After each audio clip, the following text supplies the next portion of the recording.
Boa tarde, pessoal. Na nossa aula anterior, falamos sobre a sociedade maia, né?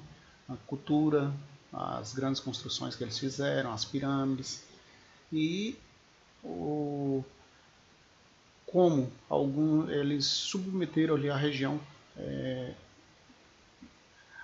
onde é o atual México. Hoje nós vamos falar de uma sociedade também daquela região que que é conhecida como os astecas, né?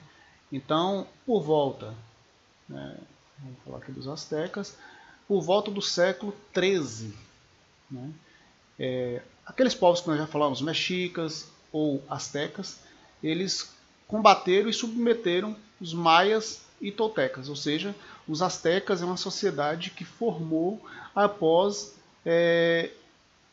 dominarem os maias, né? E também é uma sociedade lá do Vale do México. Aí, por volta do século XV, os astecas eles acabaram estabelecendo um poderoso império em toda a região do atual México, incorporando também as culturas que ali tinham se desenvolvido em diversas outras cidades. No seu apogeu, ou seja, no ponto mais alto da sociedade asteca, eles acabaram dominando uma enorme área que estendia por toda a Mesoamérica, né? Que é a área que compreende tanto o México quanto a América Central. Eu mostrei isso na aula anterior, essa região, o atual México e também da América Central. Quando os espanhóis eles chegaram nessa região, desembarcaram na América, o Império Azteca ele era comandado pelo rei Montezuma II. Né? Era um império que tinha uma superfície de mais de 200 mil quilômetros quadrados e possuía uma população de cerca de entre 5 e 6 milhões de pessoas. Ela a capital, né, do Império Azteca era a cidade de Tenochtitlan, que fica hoje na capital do México, na atual cidade do México. E na época, essa cidade de Tenochtitlan era uma das maiores cidades do mundo. Isso que uma coisa que eu quero chamar a atenção aqui ao chegar os europeus chegarem à América, os espanhóis chegarem lá na América Central, encontrar essa grande sociedade azteca, eles vão encontrar cidades maiores, né, do tamanho ou maiores do que as cidades que eles estavam acostumados lá na Europa. Ou seja, um povo extremamente organizado, uma sociedade hierarquizada, diferente do que os portugueses encontraram aqui onde hoje é o Brasil, né? Que a sociedade aqui eles não tinha ainda formado cidades, era formado por pequenos grupos, pequenas tribos. Então vamos falar um pouco sobre a sociedade asteca. No topo dessa sociedade a gente encontra a figura do imperador, que era o chefe supremo do exército, né? E o chefe da sociedade. Embaixo dele, logo abaixo dele, a gente encontrava a nobreza, que eram aquelas pessoas que ajudavam ele na administração e que também era formada por guerreiros, né? Então a nobreza ela era formada por guerreiros e por altos funcionários da administração do império. Ao lado da nobreza havia aí também um outro grupo muito importante que eram os sacerdotes, que eram as pessoas encarregadas dos cultos religiosos. Agora, depois desses grupos mais importantes, abaixo deles estavam agricultores, comerciantes, artesãos e, por último, camponeses. Essas pessoas, os camponeses, eles prestavam serviços obrigatórios na construção de obras públicas e nas campanhas militares. A cidade ela era dividida, né? Nós vamos ver aqui como era a administração da cidade. A cidade de Tenochtitlan ela era dividida em 4 partes, né? E cada uma dessas partes era chamada de capule. E aí o que era o Capuli? Né? Era uma unidade administrativa que tinha um governo quase autônomo, ou seja, as decisões de cada parte. A cidade dividida em 4 partes, tinha 4 capulis, 4 governantes em cada parte dessa, né? Ou um governante em cada parte dessa seria 4 governantes da cidade, que tinha ali o seu poder quase que autônomo, né? Era um poder que era dirigido por um conselho composto por chefes das principais famílias, né? Cada capulli ele constituía uma unidade social complexa com diversas funções. Né? Quais seriam essas funções? Organizar o trabalho agrícola, né? Como daria a organização do trabalho, promover a arrecadação de impostos, né? Esse capulli ele tinha a função de arrecadar os impostos e prestar atenção, né? Cuidar da questão religiosa, supervisionar os cultos religiosos. Além disso, os chefes, os encarregados dos capulis, eles tinham que cuidar também da educação e do recrutamento de guerreiros. Né? Era eles que eram responsáveis pela formação do exército em cada parte dessas da cidade. Agora, do conselho de cada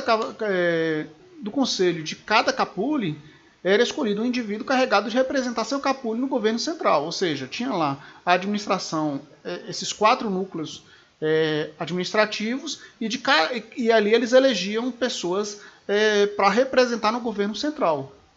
Né? Então havia um governo central que estava acima dessa administração dos capullis. Cada um desses indivíduos eles tinham uma função junto ao imperador, dessas pessoas que eram escolhidas dentro do capulli. Né? Relações exteriores com povos vizinhos.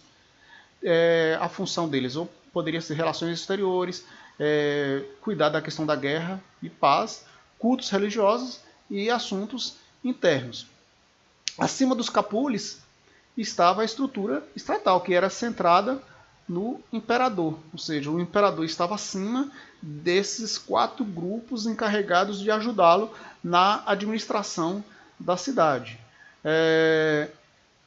E o funcionamento do Estado ele estava organizado numa ampla rede burocrática, né, com funcionários profissionais, que esses funcionários eram sacerdotes, inspetores do comércio e coletores de impostos. São pessoas que estavam ali, cada um com sua função, para ajudar o imperador na administração. As construções astecas, nós temos aqui que eles foram excelentes construtores de pirâmides, né? Mas além das pirâmides, eles também chegaram a construir aquedutos, né? Que são lugares de canais de irrigações, né? Levar água de um lugar para o outro. Ilhas artificiais, porque a cidade de Tenochtitlan ela era construída uma região de um lago. Então eles iam criando ilhas artificiais para tanto construir casas como também plantar, que eram as chamadas chinampas. Né? Essas chinampas eram ilhas artificiais que eles criavam no meio dos lagos e ali eles cultivavam, né, hortaliças, flores e etc. Também tinha a questão do artesanato, né? Pessoas encarregadas de produzir peças de ouro e prata. E, além disso, eles chegaram a desenvolver conhecimentos tanto de matemática e também de astronomia. Chegaram a criar um calendário. Era um calendário gigante, né? Ele tinha mais de 3 metros de diâmetro, esculpido em pedras, que era chamado de Pedra do Sol. Esse calendário ele foi enterrado pelos espanhóis, mas foi descoberto já no século XVII, na cidade do México. A questão religiosa. A religião ela tinha um papel fundamental nas relações entre o Estado e a sociedade asteca. Né? Para os astecas, a guerra era algo sagrado, certo? Por quê? Era através da guerra que o Estado conseguia adquirir, né, escravos e que servia para o sacrifício, né, humano. A religião asteca tinha isso, a questão do sacrifício humano. Sacrificava pessoas para os deuses. E onde é que eles iam encontrar essas pessoas? Na guerra. Os prisioneiros de guerra acabavam sendo sacrificados depois em cultos religiosos. Os mortos em sacrifícios, tanto os mortos em sacrifícios como aqueles que morriam em combate, tinham na religião asteca, né, dentro da crença asteca, a sua entrada garantida no Império do Sol, né, que seria um lugar em um outro plano que fazia parte ali da crença dos astecas, que seria uma espécie de paraíso asteca. Sorte semelhante estava reservada às mulheres que morriam durante o parto, ou seja, as mulheres que morriam ao dar à luz aos filhos e os guerreiros, né, as pessoas que morriam em sacrifícios, eram consideradas pessoas que já tinham um lugar garantido no paraíso que os astecas acreditavam. Alguns teóricos consideram que essa seria uma forma de diminuir os temores das mulheres e aumentar a reprodução, né? Já as pessoas que não morriam em guerras, que não faziam parte desse grupo, elas iam para um lugar subterrâneo chamado Mictlan. Os astecas consideravam o mundo um lugar que era instável, né, onde as colheitas, os seres humanos e até os deuses eram ameaçados por catástrofes naturais. E aí por isso que a religiosidade seria um caminho seguro. Mas nesse aspecto a gente tem que chamar a atenção o seguinte: tanto os astecas quanto os maias, eles eram politeístas, ou seja, na religião deles, eles acreditavam em vários deuses. Agora, com o tempo vai haver aí uma síntese religiosa, né?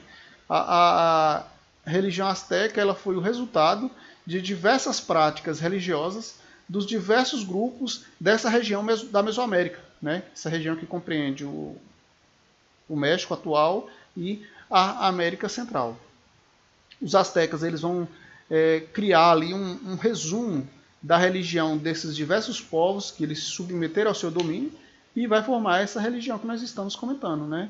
Que acreditavam num paraíso, que quem é que faria parte desse paraíso? As pessoas que fossem mortas em guerras ou mulheres que morressem durante o parto. E aí, de onde vêm as principais ideias dessa religião asteca, né? Dos olmecas, né? Dos quais os astecas incorporaram a ideia de uma divindade representada pelo jaguar, que era um animal que dominava a selva e representava ao mesmo tempo o belo e o terrível, a vida e a morte. E dos teotihuacanos, os astecas incorporaram o culto de Quetzalcoatl, que seria uma serpente empumada, que era uma divindade do saber e identificada com o sol. Então, essa figura ela acabou sendo associada a um mito asteca que afirmava que o protetor do povo era um deus branco e barbado, que era um cara justo e bom. Aí teve um problema com isso. É que a chegada dos europeus, como eles acreditavam nesse mito, a chegada dos europeus eles confundiram com esse deus. E aí acabaram sendo mais facilmente dominados pelos europeus porque eles tinham essa crença, né?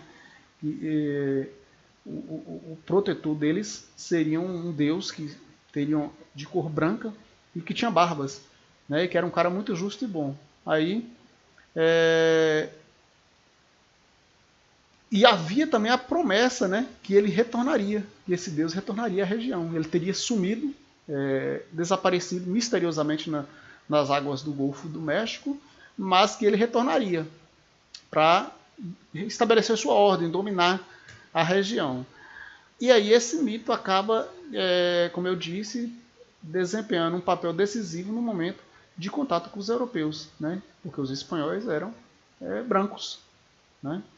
Então, gente, eu vou deixar mais algumas questões relacionadas aos astecas para vocês responderem e já deixar o card de devolução para vocês devolverem tanto a atividade da aula anterior quanto a desta aula. Certinho? Até a próxima.